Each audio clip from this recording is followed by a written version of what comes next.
Hello once again a very good morning all of you. आज हम लोग trigonometry के बेसिक में लेक्चर 15 डिस्कस करने जा रहे हैं। चलिए स्टार्ट करते हैं। क्या है ये? तो आज पढ़ेंगे एंगल बेस्ड ऑन डायरेक्शन। जी हाँ, डायरेक्शन के अनुसार एंगल के टाइप क्या होते हैं। तो चलिए स्टार्ट करूँ।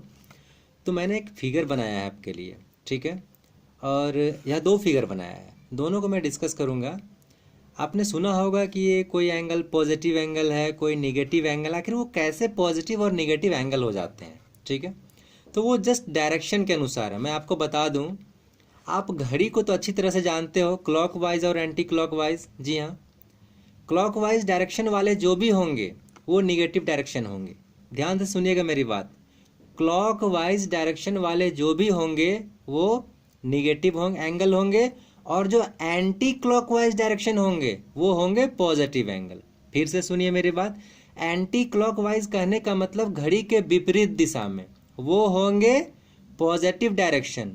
और जो क्लॉकवाइज होंगे मतलब जैसे घड़ी की सुई घूमती है उस हिसाब से यदि कोई एंगल मूव कर रहा है, ठीक है, तब वो होंगे निगेटिव एंगल। चलिए फर्स्ट फिगर पे डिस्कस करें। तो देखिए हमारे पास ए ओ ओ बी दो साइड्स गिवन है, ठीक है। अच्छा, एंगल कहाँ से कहाँ मूव कर रहा है? देखिए इस पॉइंट से इधर की ओर मूव कर रहा है। ध्यान से देखिए। तो ये घड़ी के विपरीत दिशा में है या राइट दिशा में है, सो बताइए।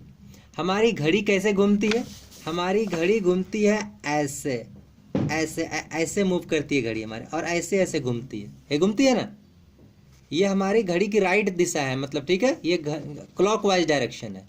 लेकिन यहाँ क्या मिल रहा है? देखिए तो ये ऐसे घूम रहा है, ये क्लॉक एंटी क्लॉकवाइज हुआ ना, घड़ी के उल्टी दिशा में घूम रही है ये एंगल हमारा। तो उल्टा दिशा में घूम रहा है, इसका मतलब मैंने जस्ट डिस्कस किया था, बताया आपको कि ये पॉजिटिव होगा क्योंकि घड़ी के उल्टी दिशा में घूम रही है। तो मैंने लिखा है पॉजिटिव एंगल, ये प्लस और भी लिखा है मतलब पॉजिटिव, ठीक है, positive angle due to anti clockwise direction. आप सिंपल समझ पाए होंगे कि जो एंटी क्लॉकवाइज डायरेक्शन में होंगे वो पॉजिटिव एंगल होंगे। फिगर चाहे कैसा भी हो, बस आपको देखना है कि वो किस डायरेक्शन में घूम रहा है। अच्छा, और एक बात देखिए, ए ओ ओ बी, एक है इनिशियल साइड और एक है टर्मिनल साइड। तो कौन है इनिशियल साइड और कौन है टर्मिनल साइड? सो देखिए जहां से घूमना स्टार्ट करता है, ठीक है, मतलब जो बेसिक वाला हमारा साइड होगा वो होगा इनिशियल। देखिए तो ए ओ से ना हमारा ये ओ बी की ओर मूव कर रहा है। ए ओ या ओ ए हमारा इनिशियल साइड है, क्योंकि आपका जो एंगल मूव कर रहा है ए ओ से ओ बी की तरफ मूव कर रहा है। तो ओ बी तो आपका लास्ट में आ रहा है ना, तो लास्ट वाला जो होगा वो टर्मिनल साइड होगा, मतलब जो मूव कर रहा है वो टर्मिनल साइड, और जो स्थिर है वो इनिशियल साइड। तो ए ओ ए हमारा इनिशियल साइड था यहाँ पे, और ओ बी टर्मिनल साइड था, ये मूव कर रहा है, ठीक है, ओके। तो ये पॉजिटिव एंगल आप समझ पाए होंगे। अब आते हैं एक और देखते हैं, इसका डायरेक्शन बताइए। आप फिगर देख के बताइए कैसा डायरेक्शन। देखिए अभी जस्ट मैंने बताया था क्लॉकवाइज ये वाला, देखिए डायरेक्शन इधर है, क्लॉकवाइज है। तो क्लियर है ये कैसा एंगल होगा? Negative angle. जी हाँ, आप जैसा सोच रहे हैं बिल्कुल सही सोच रहे हैं, ये निगेटिव एंगल है। क्यों? Due to clockwise direction. अच्छा, इसका इनिशियल साइड कौन होंगे? देखिए ओ बी तो इनिशियल साइड होगा। क्यों? क्योंकि ये स्टार्टिंग वाला साइड है, और ओ बी से ही हमारा ओ ए की ओर मूव कर रहा है साइड या एंगल, ठीक है। ओ ए जो हमारा बना है वो बाद में आएगा। ओ ए हमारा एंगल बना रहा है, ठीक है, ओ ए हमारा मूव कर रहा है और आगे बढ़ सकता है ओ ए, लेकिन ओ बी तो फिक्स है ना, तो फिक्स वाला इनिशियल साइड होता है, ठीक है। इसलिए मैंने यहाँ ध्यान से, यहाँ मैंने ओ बी को टर्मिनल बताया था और यहाँ मैंने ओ बी को इनिशियल बताया, ताकि आपके दिमाग में ये कंफ्यूजन ना रहे कि ओ बी वाला ही टर्मिनल होता है, ठीक है। मतलब जिस ओर एंगल मूव कर रहा है उस ओर जो भी साइड होगा वो टर्मिनल होगा, ठीक है। जैसे ओ बी की तरफ एंगल मूव कर रहा था, ओ बी टर्मिनल, और यहाँ पे ओ ए टर्मिनल, क्योंकि ओ ए ही हमारा मूव करते जाएगा। तो पहला बात डिस्कस हुआ, बस दो बात मैंने अभी डिस्कस किया अभी तक आपको, एक पॉजिटिव एंगल और नेगेटिव एंगल। पॉजिटिव एंगल कहने का मतलब डायरेक्शन एंटी क्लॉकवाइज, और निगेटिव एंगल कहने का मतलब डायरेक्शन क्लॉकवाइज। चलिए आगे मूव करें। हमारे आगे क्या है? Degree measure. जी हाँ, हम लोग मेजरमेंट जो करते हैं, प्राय आप 10th क्लास तक पढ़े होंगे कि हम लोग डिग्री में मेजर करते हैं, 90 डिग्री, 70 डिग्री, 30 डिग्री, ये सब पढ़े हैं। यहाँ हम लोग दो टाइप का मेजर पढ़ेंगे मेजरमेंट, डिग्री मेजरमेंट और रेडियन मेजरमेंट। तो चलिए पहले देखते हैं कि डिग्री मेजर होता क्या है, क्या क्या कुछ डेफिनेशंस हैं उसके। जैसे ही आपको डिग्री मेजर के बारे में बोला जाए तो सबसे पहले आपको 1 डिग्री डिफाइन करने आना चाहिए। क्या आना चाहिए? 1 डिग्री। क्योंकि आपको जब 1 डिग्री पता होगा तो आप कितने भी डिग्री डिफाइन कर लोगे, क्योंकि 1 से आप जिसको मल्टीप्लाई करोगे वो अपने आप आपका सेम पार्ट रह जाएगा। ठीक है, तो चलिए 1 डिग्री क्या होता दिखाता हूं। 1 degree is the 1/360th part of a complete revolution by terminal side from initial side. ध्यान से सुनिएगा मेरी बात को। क्या कहा 1/360th part of a complete revolution. अब आपको पहले मुझे बताना होगा आखिर रिवॉल्यूशन कंप्लीट क्या होता है। ठीक है, देखिए पहले इसके लिए एक फिगर है। ये एक्स एक्सिस वाई एक्सिस मैंने क्रिएट कर लिया है। देखिए मेरा एंगल यहाँ से ए पॉइंट से मैंने मूव करना स्टार्ट किया एंगल को। ठीक है, ये यहाँ से मूव करते हुए सी पे आया। मैं चाहता तो इसे ए पर भी ले जा सकता था। ठीक है, ए पर भी ले जाने पे कोई बुराई नहीं थी। हमारा यदि मैं ए पे ले जाता मेरा कंप्लीट एंगल 360 बनता कि नहीं बनता? आपको पता है ये जो ओ पॉइंट है सेंटर, ये 360 डिग्री का एंगल बनाता है। आप जानते हो कि डॉट 360 का एंगल बनाता है। ठीक है, ओके। अब मैं यहाँ ए पर भी ले जा सकता था, लेकिन मैंने क्या किया, इसको आगे बढ़ा के सी पे ले गया। ए और सी में कोई अंतर नहीं है, ये दोनों सेम ही है। ठीक है, जितना ए पर एंगल बनेगा उतना ही सी पर भी एंगल बनेगा। बस सी पॉइंट को ले जाने का और उसको 2 अलग पार्ट करने का, बस इतना सा मकसद है कि अभी तक तो आप बस 360 डिग्री ही एंगल देखे हैं ना, 360 तक। आगे भी एंगल होता है 400, 500, 600, जितना आप ले जा सकते हैं। बहुत आगे आपको पढ़ने को मिलेंगे। तो आपके दिमाग में ये बात आएगी अरे हम लोग तो 360 तक ही देखे, उससे आगे कैसे जाएगा? तो आगे का फंडा यही है कि ये जो सर्कल हमारा बन रहा है फर्स्ट वाला, ये घूमते रहेगा। ठीक है, आप जितना एंगल बना सकते हो। तो जैसे ये वाला 0 डिग्री अभी था, यहाँ आया तो 180 डिग्री हो गया। ये आप जानते हैं स्ट्रेट लाइन बनाया। फिर ये जैसे ही यहाँ पे गया, आप ए पे ले जाइएगा फिर भी 360 डिग्री 360, या सी पे ले जाइएगा फिर भी 360, और फिर यदि ऐसे कंप्लीट यहाँ आइएगा तो फिर आगे बढ़ते जाएगा। तो मेरा कंप्लीट रिवॉल्यूशन क्या है? इस ए से स्टार्ट होके ए पे जैसे ही आ गया तो कंप्लीट रिवॉल्यूशन। ए पे आए या सी पे आ जाए, दोनों पे होगा कंप्लीट रिवॉल्यूशन। ध्यान से सुनिए, ए से मैंने स्टार्ट किया एंगल को और घुमाते घुमाते ए पर आ गया, या तो सी पर आ गया, किसी पर भी आ गया, तो ये दोनों मेरा बताएगा एक कंप्लीट रिवॉल्यूशन। और एक कंप्लीट रिवॉल्यूशन में कितने डिग्री एंगल बन रहे हैं? 360 डिग्री। देखिए मैंने लिखा है 1 complete revolution makes 360 degree angle. ठीक है, तो अब इसी से आपको ये पता चलेगा definition. 1 degree is the 1/360th part of a complete revolution. Complete revolution कहने का मतलब 360 डिग्री, 360 का एक पार्ट। ठीक है, 360 डिग्री का एक पार्ट ही तो होगा 1 डिग्री। तो वही लिखा है 1 degree is the 1/360th part of a complete revolution by terminal side. Terminal side जो मूव करता है, ठीक है, from initial side. Initial side, terminal side तो आप यहां से समझ चुके हो। ठीक है, तो ये डेफिनेशन है 1 डिग्री का, कभी कभी पूछा जाता है। ठीक है, अब बुक में और भी अलग तरह से होंगे, सबसे बेस्ट और सिंपल जो हो सकता था वो मैंने आपको प्रोवाइड कराया। अब है ये देखिए 1 के ऊपर डैश लिखा है मैंने, डैश को पढ़ते हैं मिनट। ठीक है, तो 1 minute is the 1/60th part of a degree. जी हाँ, ये आपको दिमाग में रखने पड़ेंगे।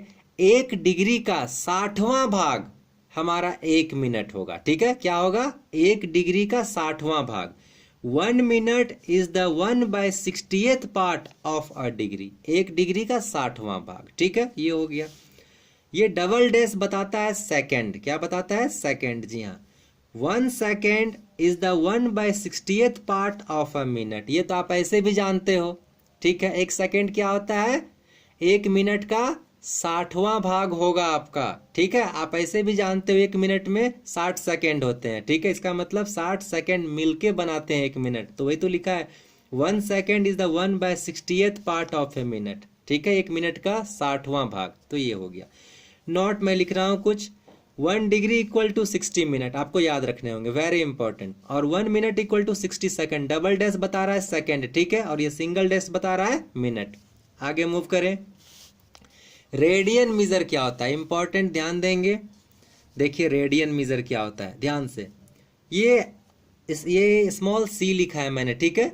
1 C जो लिखा है, ये C बताता है रेडियन को, ठीक है। तो 1 रेडियन, आप कुछ नहीं भी लिखेंगे उसका मतलब ये रेडियन ही होता है। डिग्री में नोटेशन जरूरी है लेकिन रेडियन में जरूरी नहीं है, ठीक है। चलिए, तो 1 रेडियन क्या है, डिफाइन करते हैं। In unit circle, unit circle क्या होता है, देखिए लिखा है रेडियस 1 यूनिट। जी हाँ, कोई सा भी सर्कल आप लीजिए, उसका यदि आप रेडियस 1 यूनिट बना दें, 1 यूनिट कहने का मतलब आप 1 सेंटीमीटर बनाइए, 1 मीटर बनाइए, 1 किलोमीटर बनाइए, लेकिन एक में ही बनाना है, ठीक है। Okay, in unit circle radius 1 unit. 1 radian, देखिए रेडियन लिखा है, सी छोटा सा लगाया है, ठीक है। Is the angle at centre, देखिए ये मैंने यूनिट सर्कल बना लिया था, रेडियस 1 बताया था, ठीक है। अब ध्यान से देखिए, 1 radian is the angle at centre, angle at centre कब, व्हेन आर्क लेंथ, देखिए ए से बी के बीच की जो दूरी दिख रही है ना, ये वाला सरकमफेरेंस वाला, जिसको एल से नोटेशन दिया है, वही हमारा आर्क लेंथ, ये आप पहले भी जानते होंगे, लिखा है when arc length is equal to its radius. जी हाँ, बस छोटा सा कंसेप्ट है कि 1 radian is the angle at centre when arc length is equal to its radius. 1 radian क्या होता है, जब रेडियस इक्वल हो जाएगा आर्क लेंथ का, मतलब एल और आर इक्वल हो जाएंगे, तब जो भी यहाँ पे आपका इस जगह एंगल बनेगा वो 1 रेडियन ही होगा, ठीक है। यही है, आगे बढ़ते हैं। Relation between radian and degree, very important, हमेशा जरूरत पड़ते हैं। तो चलिए पहले फिगर बना दे रहा हूँ मैं। एक सर्कल बनाया, एक मैंने डायमीटर ले लिया, और ओ से ए आपका रेडियस हो गया, आर बता दिया, ओ बी ये भी आर ही होगा रेडियस, ठीक है। और चूंकि हमें रेडियन और डिग्री में लेना है, ठीक है, तो मैं एक 1 रेडियन कंस्ट्रक्ट किया हूँ अपने मन से। 1 रेडियन जैसे ही मैं बना रहा हूँ, इसका मतलब एल और आर बराबर हो जाएगा। बाय दिस डेफिनेशन से हम लोग जो यहाँ निकाले थे, एल आर बराबर होता है तभी 1 रेडियन होता है ये, ठीक है। तो 1 रेडियन जैसे ही मैं ले रहा हूँ, इसका मतलब एल इक्वल टू आर है हमारे पास पहले से, ठीक है। अब आइए, in given circle by geometry, इस सर्कल में बाय ज्योमेट्री से, ज्योमेट्री में एक रूल है, क्या रूल है कि हमारे जो आर्क लेंथ होते हैं, अलग अलग आर्क लेंथ, उसका रेशियो इक्वल होते हैं उसके द्वारा बनाए गए एंगल्स के। तो जैसे देखिए मैंने लिया minor arc length A B, minor मतलब छोटा, और ये जो साइन है ये आर्क लेंथ का है, minor arc length A B मतलब ए से बी तक का जो आर्क लेंथ है, ठीक है। Divide by major arc length A C, major मतलब बड़ा, ए सी इधर से भी हो सकता था इधर से भी, लेकिन जब माइनर इसको बोला है तो मैं इधर से ही मूव करते हुए ए सी आ रहा हूं, ठीक है।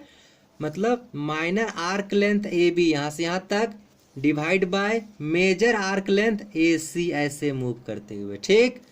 इक्वल टू, क्या इक्वल होगा, ए बी के द्वारा कौन सा एंगल बन रहा है, देखिए ए ओ बी बन रहा था, equal to angle A O B, और ए सी के द्वारा कौन एंगल बनेगा, या ऐसे घूमते हुए आएंगे तो ए सी एंगल क्या बनेगा, ए ओ सी एंगल बनेगा ना, एंगल ए ओ सी ले लिया, ठीक है, ऐसे घूमते हुए।